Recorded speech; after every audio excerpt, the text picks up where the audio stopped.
decided to, I don't know what you call it, an update, make an update.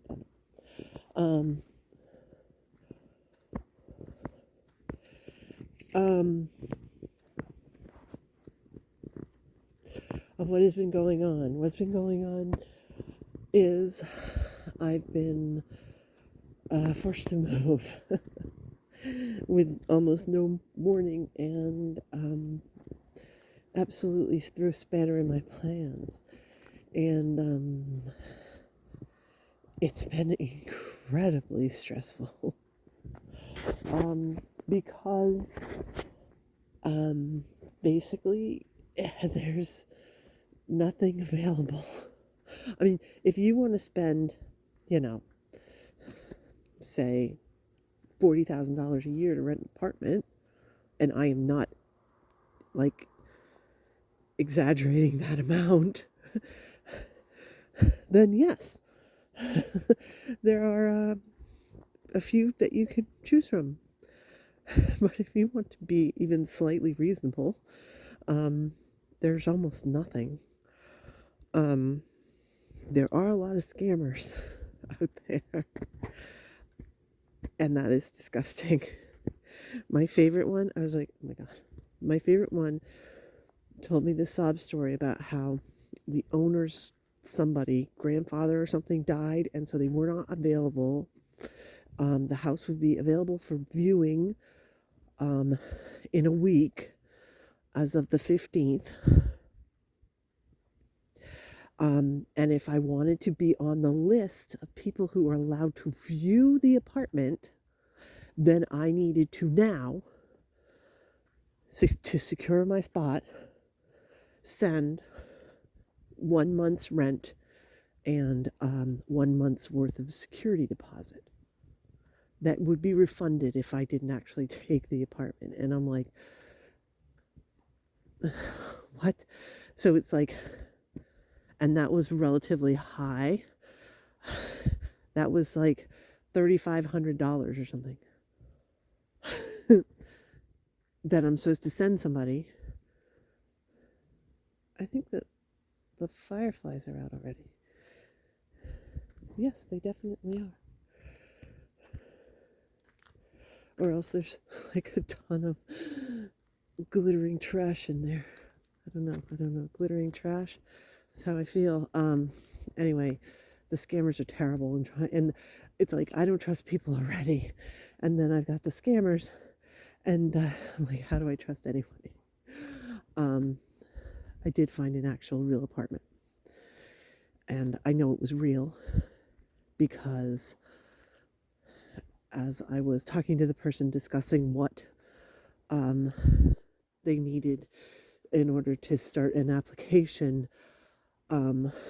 after a few hours, I was told that the apartment was still not rented, but they had gotten over 50 applications at $35 a pop for an application fee that was not refundable. And so they were closing the list and not accepting more. And I was like, wow,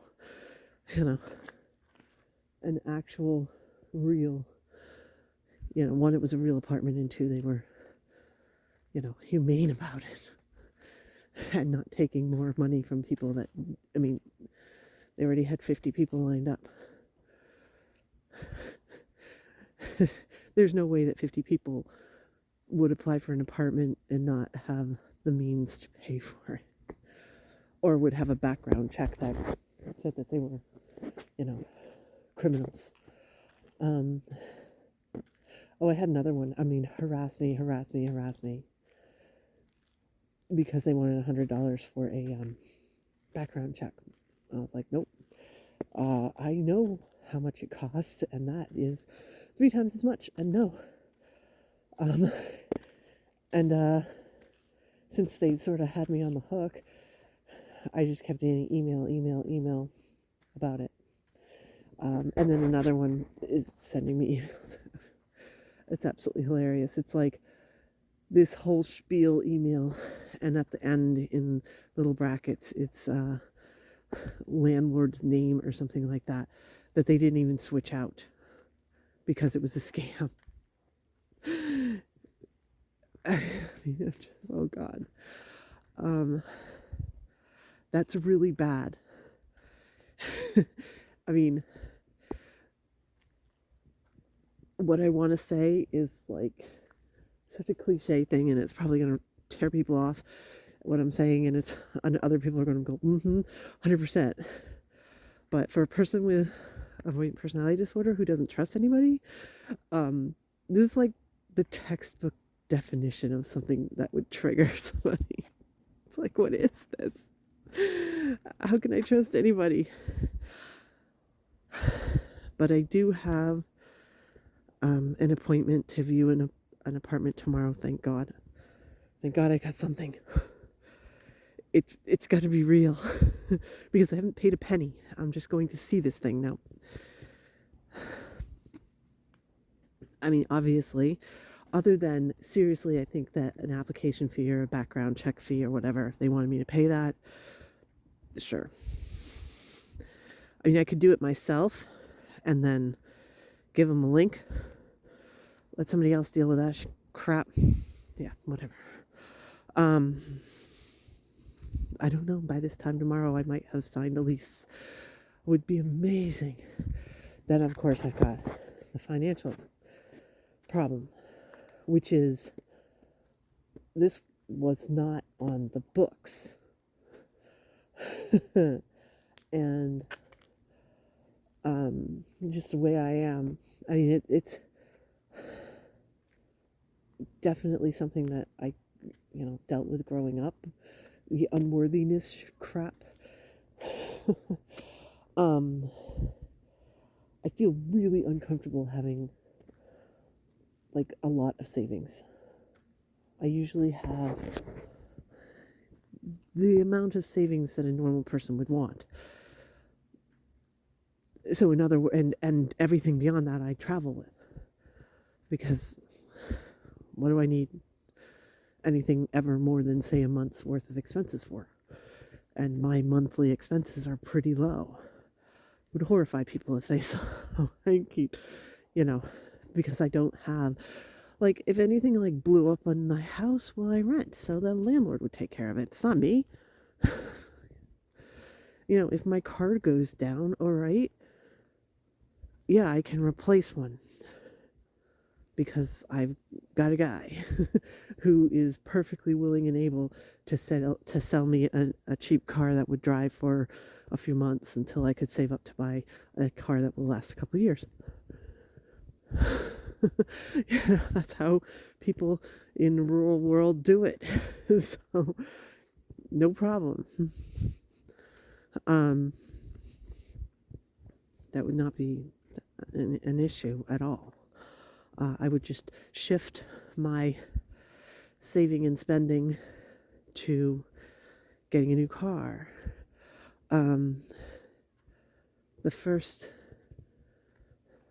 about third of this year was basically buying all my trips in advance. And I have. I'm going in, what's today? Today's Wednesday. So 1, 2, 3, 4, 5 days I'm going on a trip to Europe. Nobody would plan a trip to Europe when they're like days away from moving and they don't have a new place to move to. This is not something that was expected at all.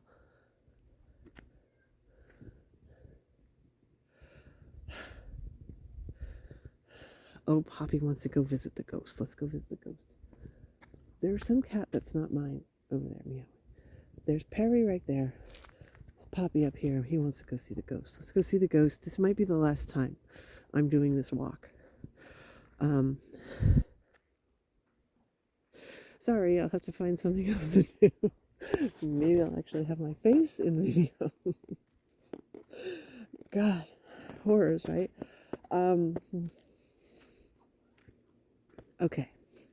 But yes, this moving thing, moving out of the blue, not being able to have plans and stick to them, and just absolute radical. I'm looking at it like this could definitely be really a good thing. Um,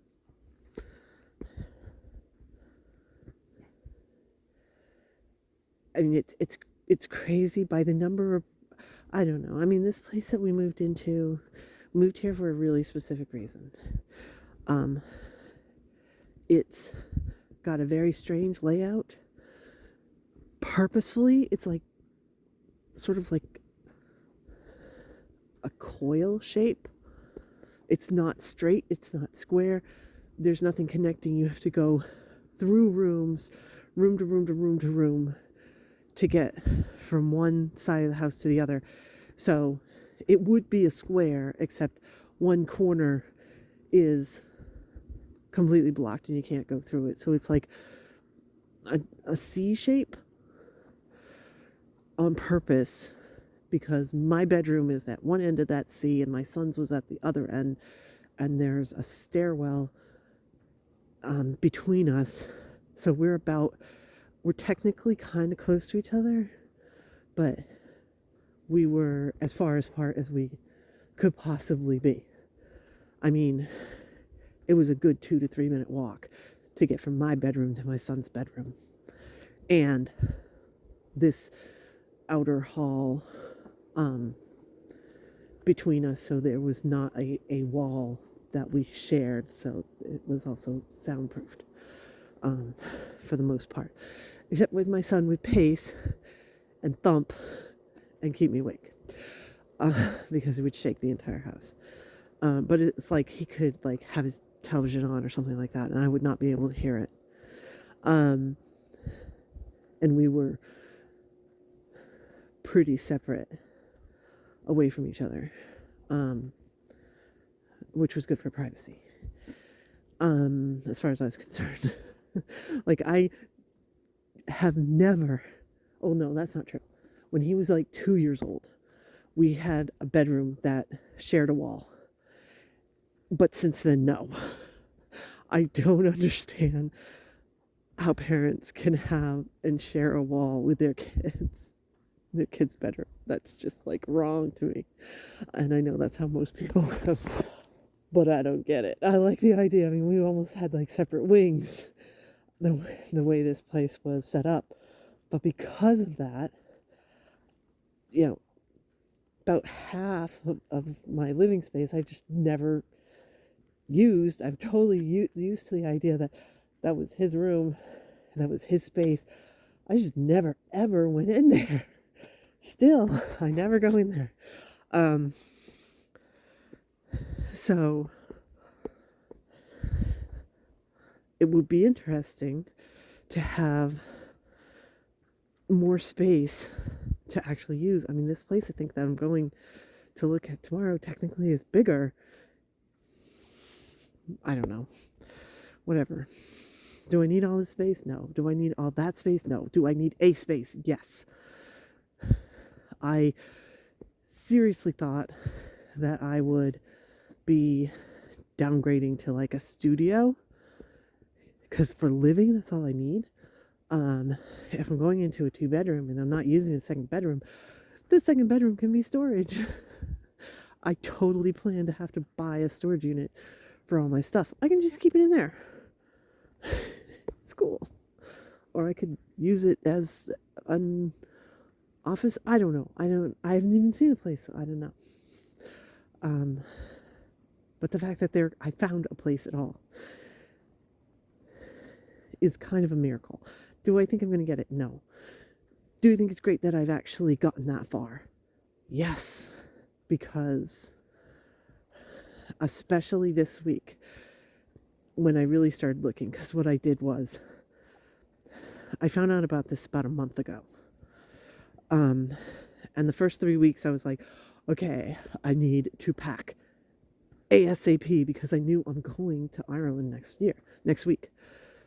So I couldn't pack at the end. I had to pack at the beginning. So I went gangbusters packing, like a ton, and packed everything but what I actually use. And now I'm getting to the point where I have to pack what I actually use, and it's complicated and difficult. But okay, whatever, right? Anyway, the first 3 weeks I was just like a packing fool. Um, and then I started looking for places, and first of all, wasn't finding hardly anything. And then seeing that everything was basically a scam, I mean, it killed me. It killed me. It killed my soul. I was like, I can't cope with this. It was bad. I mean, it really slung me down. Like, what is the point? I was like, okay, I just should take a Zippo to everything and walk away and, you know, walk in the woods and keep on walking. And what's the point? And, I'm going to lose my job and I probably have cancer. And I mean, oh, the way that my mind was going was crazy. I mean, it was crazy. It was. I'm gonna wait for Perry. Here comes. Well, there's Poppy, and there's Perry. Look at him running on his 3 little legs. And this is where the ghost is. I don't hear anything, Pop. I think the ghost has moved on. Okay, I do hear things. I hear frogs and animals and crickets, stuff like that. I don't hear any knocking and I don't hear any swinging. What do you think, Perry? You want to go back?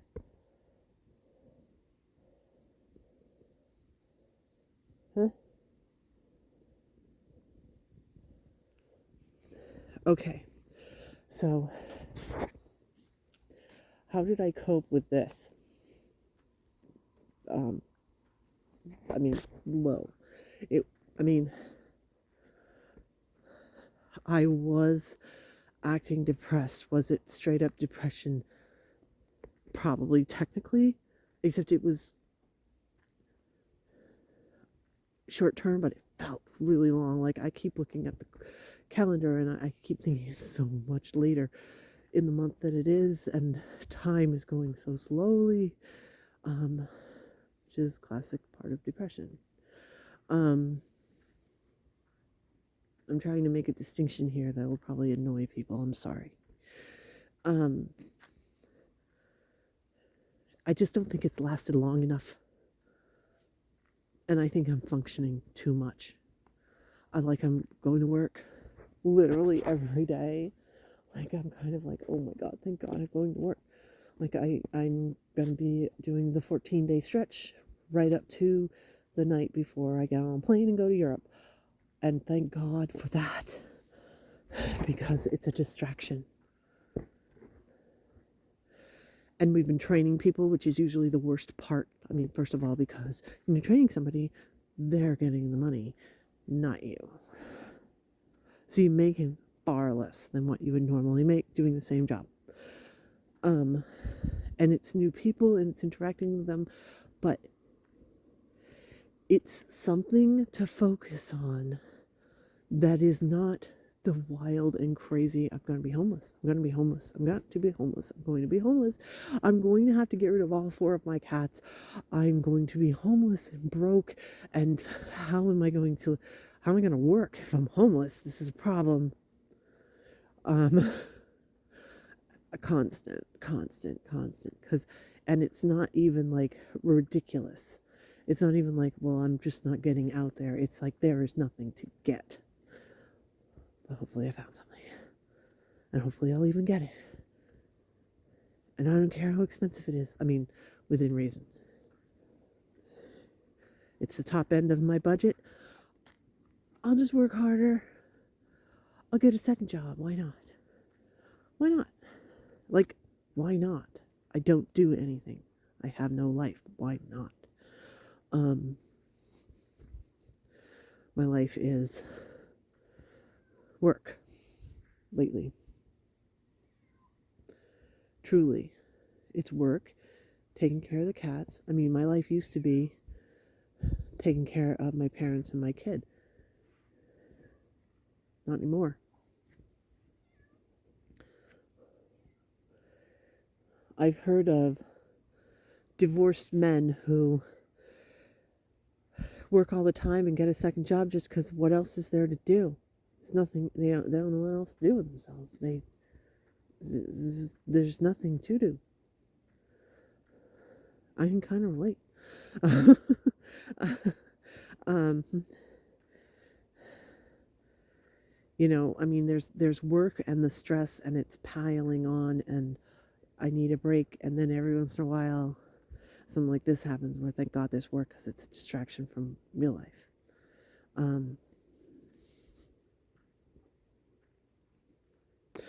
Because real life is so stressful. But, okay, we've been over that. We've been over how stressful this is now. I'm bringing new people into my life. New situations absolutely smashed every expectation that I had. Hear a car. See a cat way up there. Carrie probably needs me to carry him, but he's not yelling for me yet. He can get home. He's got like 3 weeks to get home before I move. Actually, the last time I moved, Perry stayed in the house. He was freaked out. He climbed into the ceiling of the house. And after we completely moved out, before I dropped my keys off, I went back one more time. And I was like, hello, cat, hello, cat. And he was in the ceiling, and he was stuck in the ceiling. And I don't even know how he got into the ceiling. And I saved him. Please, God, tell me I don't have to do any of that with my cats this time around, that they aren't going to disappear. It would be Percy. Percy would be the one that would disappear. Percy, I don't think is going to do well with a move. I can't think of this, okay? I'm projecting again. Right now, I don't even know that I'm moving at all. The point of this video, there really is a point. I hear somebody. I should just sit and wait for them. They love it when I do that.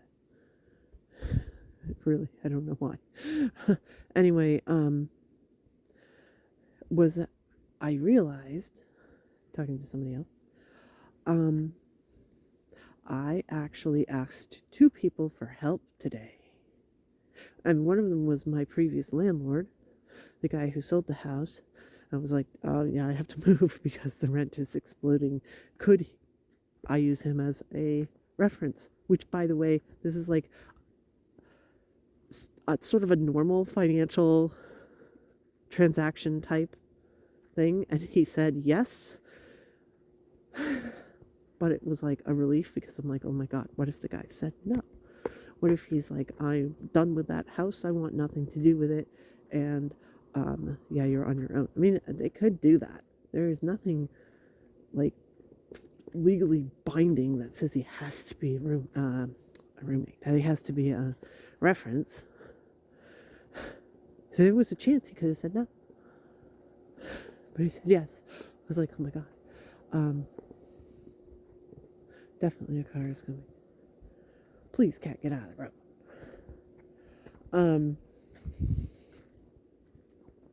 Yeah. It was 2 things concerning my moving that I asked for help today, and they both said yes. And it was like pretty much immediate, like snap judgment. Of course. Yes, of course I would do that for you type thing. It wasn't actually physically moving the house. I will do that by myself probably. Maybe I'll tap my son. I'm sure I could bribe him to come, and I don't know what I would need help with actually, because basically everything, I mean, if you saw some of the furniture, actually, the very first video I put up, which was about suicidal ideation, I was sitting in front of a credenza type massive piece of furniture. I moved that by myself, and that was like 7 feet long. I moved it by myself twice. Once I moved a piece of furniture and actually stepped back with the pressure and broke my toe. I popped like the corner bit of the bone of my big toe off from the pressure of trying to move and probably 600-pound piece of furniture by myself, but I did it. Um, broke my own bone doing it, but I did it. I hear somebody over here squeaking. Oh, I'm running out of power. I did not charge this before. I just sort of grabbed it. Anyway, yeah. So again, here we go. An example of something you think. I mean, I actually was legitimately thinking, when do I ask somebody for something that is not in a business type situation? Like, I mean, if I go and order food, obviously I'm asking somebody for a certain, item that I'm going to pay for. Does that count? I don't know. To me, that doesn't count as asking for help. Like I said, asking my landlord for a recommendation after I've lived here for I don't know how long. I could actually go through the videos and see when the change happened. I think 8 years we've lived here. That's a lot of rent I've paid. Yeah, he can do a recommendation. But asking for that was so difficult, and I was seriously, I think I ask for things on average twice a year. I'm so independent. It's one of the reasons I had that, me in relationships, no.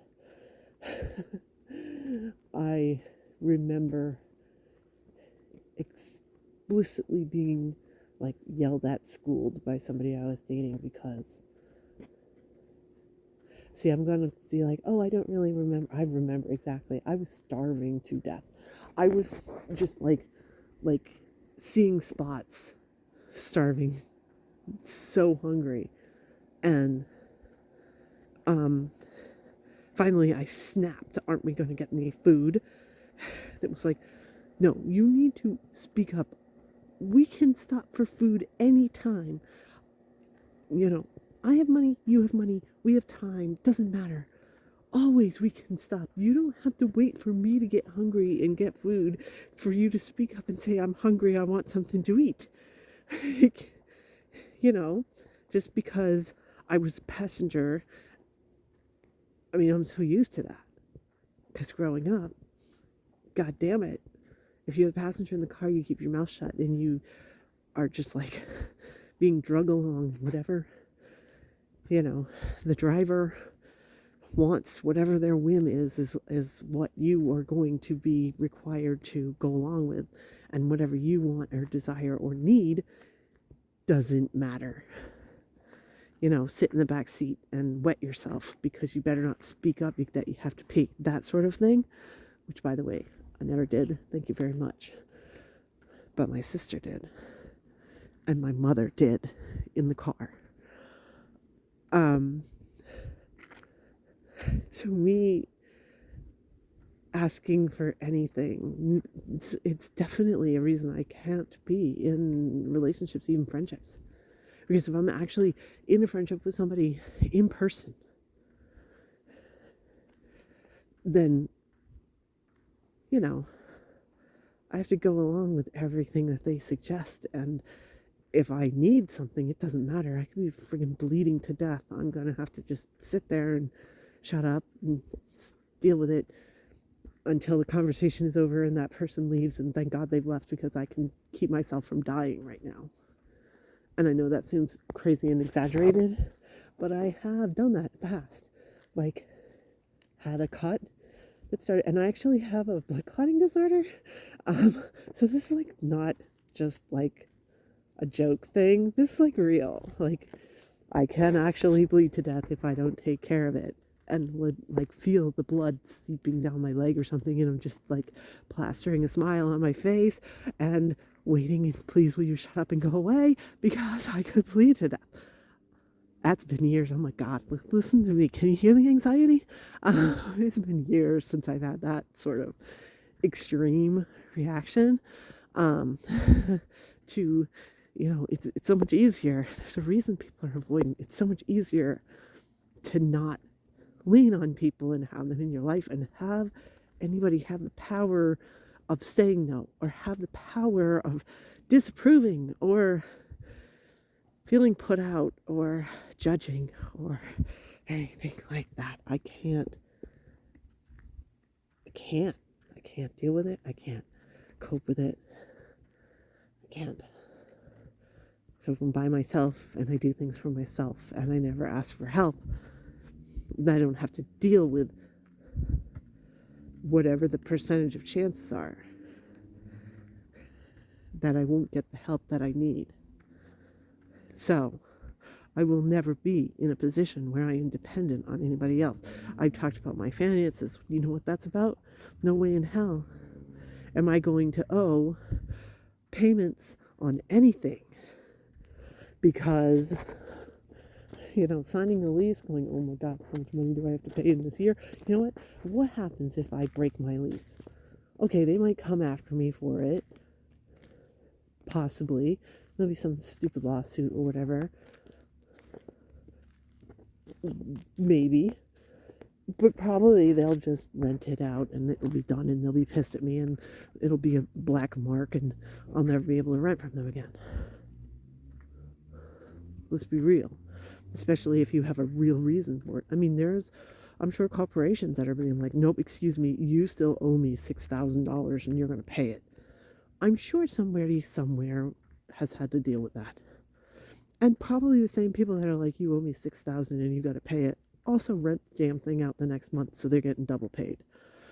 Let's be real. Yeah, there are people like that. So what? That's so much better than having a mortgage, which is like, the average around here is $250,000 for houses, for small houses. No. Look, here's Perry. No way in hell. And actually, there are houses that are on the market for $300,000 that are getting sold for $550,000. I didn't even think about it. No way in hell. I would never do that. I would, okay, so again, I'm moving into this place. Maybe I hope just so that I don't have to worry about it anymore. Truthfully, I'm not even seeing it. I just want this done, because I don't really care where I live. If I can go in and lock the door and be by myself, great, but it's a 2-bedroom, but I am not going to rent a 2-bedroom with a price that is high enough that I would not be able to pay it 100% on my own. I mean, there's a possibility I could get a roommate, split all the costs, and that'd be great. You know what I would do? Save all that money so I wouldn't, get used to spending it so that if the roommate ever left, I could pay for everything all by myself.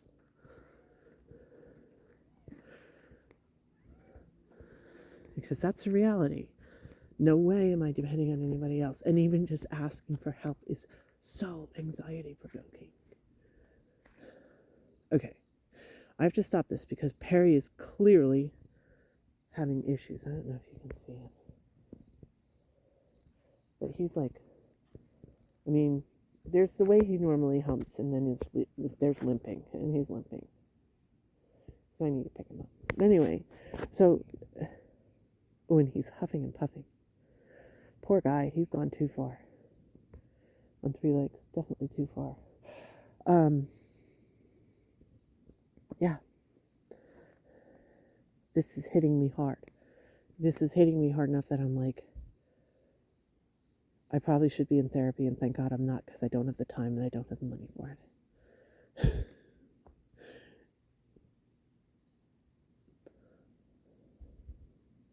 Because this is the other thing, is that I don't really get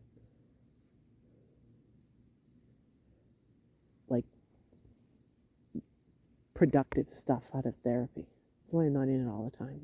Going to therapy, I don't go to therapy, and in the process of doing therapy, have any sort of breakthroughs or figure anything out. It's more like I use them as sounding boards, or especially if I've got somebody else that's like negative about everything I'm doing, then I'll have a sounding board that can sort of be on my side and at least neutral and not like trying to force their opinions down my throat. So, right now, I don't need a therapist. A therapist would just be a burden, but dang, I probably should have one based on just how low I get. And I mean, like physical sick over the worry of what the hell is going to happen. So, hopefully, what's going to happen is I will sign a lease in the next couple days, and then I'll go to Ireland, and I will, have my mind blown and wide open at having a brand new experience in a brand new place with brand new culture. And then I'll come back and finish the move and get on with my life. And I'm hoping that is the goal. Who knows? Anyway, I gotta get this cat back in the house. Bye.